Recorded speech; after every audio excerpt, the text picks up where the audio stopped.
ধুন্ধুমার কাহিনী। সুবিশাল সূর্যবংশ যেমন ছিল তাদের মহিমা, তেমনি প্রতাপ। এই বংশেরই ইক্ষ্বাকু ছিলেন অযোধ্যার প্রথম ক্ষত্রিয় রাজা। কত না বীরের জন্ম হয়েছিল এই বংশে। দশরথের মতো রাজা, রামচন্দ্রের মতো অবতার পুরুষ এই বংশকে চিরকালের জন্য উজ্জ্বল করে গেছেন। শ্রাবস্তিপুরীর নির্মাণকর্তা শ্রাবস্ত ছিলেন এই বংশেরই একজন প্রভাবশালী রাজা। বীর কুবলাস্য ছিলেন তারই নাতি। বহুকাল সম্মানের সঙ্গে রাজত্ব করেছেন বৃহদস্য। তার সুশাসনে সমৃদ্ধ হয়েছে দেশ। তিনি বৃদ্ধ হয়েছেন এখন। রাজকার্য আর ভালো লাগে না। সময় এসেছে অবসর নেওয়ার। ইতিমধ্যেই গুণে জ্ঞানে শৌর্যে উপযুক্ত উত্তরাধিকারী হয়ে উঠেছেন তার পুত্র কুবলাস্য। বৃহদস্য স্থির করলেন আর নয়, যোগ্য পুত্রের হাতে রাজ্যভার অর্পণ করে অবসর নেবেন। এবার চলে যাবেন বনে। প্রথা অনুযায়ী বাকি জীবনটা এবার নিশ্চিন্তে কাটাতে পারবেন বানপ্রস্থ আশ্রমে। সব ঠিকঠাক করে পুত্র কুবলাস্যকে সিংহাসনে বসিয়ে বানপ্রস্থে যেতে তিনি উদ্যত এমন সময় ঋষিবর উত্তঙ্ক এসে দাঁড়ালেন সভামধ্যে। মহারাজের মঙ্গল হোক। যোগ বলে বলিয়ান প্রভূত শক্তিশালী ঋষিবরকে সভামধ্যে দেখে সসম্ভ্রমে পাদ্য অর্ঘ্য দিয়ে আপ্যায়ন জ্বালালেন বৃহদস্য। তারপর জানতে চাইলেন তার আগমনের কারণ। শুনলাম আপনি নাকি বানপ্রস্থে চলেছেন মহারাজ। আপনি ঠিকই শুনেছেন, কিন্তু দেশকে সম্পূর্ণ নিরুপদ্রব না করে বানপ্রস্থে যাওয়া কি আপনার সমীচীন হবে মহারাজ? এখনো কি কোথাও কোনো উপদ্রব আছে ঋষিবর? আপনার তপস্যায় কেউ কি কোনো বিঘ্ন উৎপাদন করছে? শশবস্তে জানতে আগ্রহ প্রকাশ করলেন বৃহদস্য। আপনার অনুমান সত্য। সমুদ্র তটের যে বিস্তৃত প্রান্তর, তারই এক প্রান্তে আমার আশ্রম। বিস্তীর্ণ বালুকাময় ওই সমুদ্রের তট ছিল বড়ই মনোরম ও জপ তপের অনুকূল। দীর্ঘকাল ধরে ওখানে নিশ্চিন্তে একাগ্র মনে জপ তপ করে আসছি, কোনো অসুবিধাই বোধ করিনি। কিন্তু ইদানিং আবার সাধনায় বড় বাধার সৃষ্টি হচ্ছে। নিষ্ফল হয়ে যাচ্ছে আমার যোগ শক্তি। মন বড়ই চঞ্চল হয়ে উঠেছে। কারণ ঋষিবর? কারণ এক অসুর, নাম তার ধুন্ধু, মধু রাক্ষসের ছেলে। তার উৎপাতে আমাদের তপস্যা সাধনা বুঝি বা লোপ পেয়ে যায়। মন দিয়ে ঋষি উত্তঙ্কের কথাগুলি শুনতে থাকেন বৃহদস্য। যক্ষ রক্ষ গন্ধর্ব কিন্নর এমনকি দেবতাদেরও অবদ্ধ এই রাক্ষস ধুন্ধু থাকে সমুদ্র তটে বালির নিচে। দেব বরে বলিয়ান হয়ে সে এমনই মদমত্ত হয়ে উঠেছে যে কাউকেই গ্রাহ্য করে না। সব সময় তার একটাই মাত্র চিন্তা, কি করে পৃথিবীর ক্ষতি করব, সকলের অনিষ্ট করব। বালির নিচে তার প্রাসাদ থেকে বছরে সে একবার করে নিঃশ্বাস ছাড়ে। এমনই প্রবল সে নিঃশ্বাস বায়ু যে সমুদ্র তটের সমুদয় বালুরাশি ঘূর্ণিঝড়ের মতো পাক খেতে খেতে উঠতে থাকে ওপরে, ঢেকে ফেলে সূর্যের আলো। সূর্য এমনই ম্লান হয়ে যায় যে মনে হয় অসময়ে বুঝি অস্ত গেল। তার উপর ভূমিকম্পের মতো কেঁপে ওঠে ধরিত্রী। এইভাবে একটানা চলে 7 দিন 7 রাত। মহারাজ, এর ফলে সকলের যেমন ক্ষতি হচ্ছে, আমার তপস্যাও যে কি পরিমাণ বিঘ্নিত হচ্ছে তা আর আপনাকে কি বলবো। ধর্মের রক্ষক আপনি, রাজা, এত বড় এক অত্যাচার নিবৃত না করে বানপ্রস্থে যাওয়া কি আপনার পক্ষে সমীচীন হচ্ছে?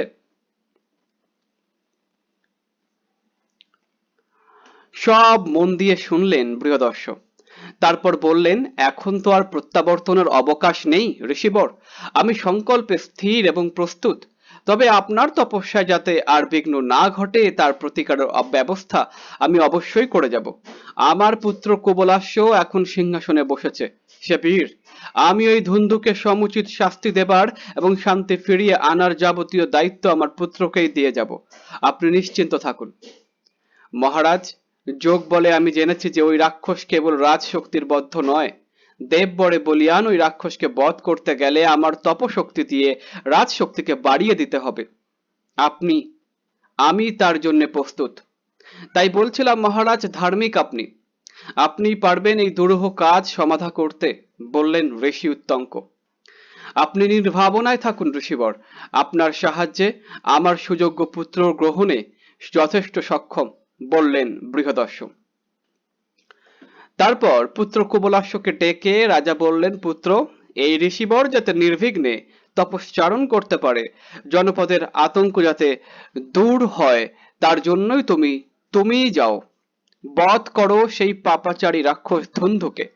বানপ্রস্থে যাবার জন্য আমি সংকল্পে স্থির, আমার পক্ষে আর প্রত্যাবর্তন সম্ভব নয়। এই বলে তিনি পুত্রের ওপর সব দায়িত্ব ছেড়ে দিয়ে চলে গেলেন বনে তপশ্চারণ করতে। পিতার আদেশে তার উপর রাজকর্তব্য, জনপদের কল্যাণ আর ঋষির বিঘ্ন নাশ। রাজা ডেকে পাঠালেন তার 100 ছেলেকে, প্রত্যেকেই এক একজন মহাবীর। কুবলাস্য চললেন তার শতপুত্র সঙ্গে নিয়ে সমুদ্র তটে, সেই বালুকাময় জনপদে ধুন্ধুবধের জন্য। পৌঁছেই পুত্রদের আদেশ করলেন, সরিয়ে ফেলো এই বালিস্তূপ, খুঁড়ে ফেলো সমুদ্রের খাত, খুঁজে বের করো কোথায় সেই পাপাচারী রাক্ষস আত্মগোপন করে আছে। সঙ্গে সঙ্গে শুরু হয়ে গেল খনন কার্য। 200 সবল বাহু দ্রুত অপসারিত হতে থাকলো বালি, বেরিয়ে আসতে লাগলো গহ্বর। ওদিকে আশ্রম প্রাঙ্গণের লোকপালক বিষ্ণুর ধ্যানে তন্ময় ঋষি উত্তঙ্ক। মন প্রাণ এক করে তিনি আহ্বান করে চলেছেন বিষ্ণুকে, হে সর্বশক্তিমান, এসো, তোমার প্রতিশ্রুতি রক্ষা করো। কুবলাস্যকে দাও তোমার সেই অমিত শক্তি, যাতে সে ধুন্ধুকে বধ করতে পারে, নিশ্চিন্ত করতে পারে তোমার সৃষ্টিকে অশান্তির হাত থেকে। উত্তঙ্কের সেই আকুল আহ্বানে নড়ে উঠল বিষ্ণুলোক, দুলে উঠল বিষ্ণুর আসন। বিষ্ণুর মনে পড়ে গেল প্রতিশ্রুতির কথা। অলাক্ষতে কুবলাস্যের শক্তিকে তিনি করে তুললেন প্রখর তেজ সম্পন্ন। এদিকে খুঁড়তে খুঁড়তে বেরিয়ে এসেছে ধুন্ধুর আবাসস্থল। আত্মগোপন করে থাকার আর কোনো সুযোগ নেই। আক্রোশে ফুলে উঠল ধুন্ধু, দুরন্ত ক্রোধে ছাড়লো হুঙ্কার, তারপর প্রচন্ড বেগে এসে আক্রমণ করলো কুবলাস্যের পুত্রদের। একা ধুন্ধু, অপরদিকে কুবলাস্যের বলবান শতপুত্র। চাঁদের উদয়ে সমুদ্র যেমন উথাল পাথাল হয়ে ওঠে, তর্জনে ফুঁসে ওঠে প্রকাশ করে তার ভয়ঙ্কর আনন্দ, ধুন্ধুও তেমনি এতগুলি বদ্ধকে পেয়ে যেন উত্তাল হয়ে উঠল। তাকে প্রতিহত করে কার সাধ্য? সেই ভীষণ আক্রমণে একের পর এক কুবলাস্য পুত্ররা নিষ্প্রাণ দেহ নিয়ে লুটিয়ে পড়তে লাগলো। আর যখন রয়েছে মাত্র 3 জন, সেই সময় তার নজর পড়ল কুবলাস্যের দিকে। আর দেখে কে? মুহূর্তের মধ্যে যেন ধুন্ধুমার কাণ্ড বাঁধিয়ে বসলো সে। মুখ দিয়ে তার বেরিয়ে আসতে লাগলো আগুনের তীব্র ঝলক, আর জলময় বেগ নিয়ে প্রচন্ড গতিতে এগিয়ে আসতে শুরু করলো কুবলাস্যের দিকে। কিন্তু বিষ্ণু শক্তিতে অমিত শক্তির অধীশ্বর হয়ে উঠেছেন তখন কুবলাস্য।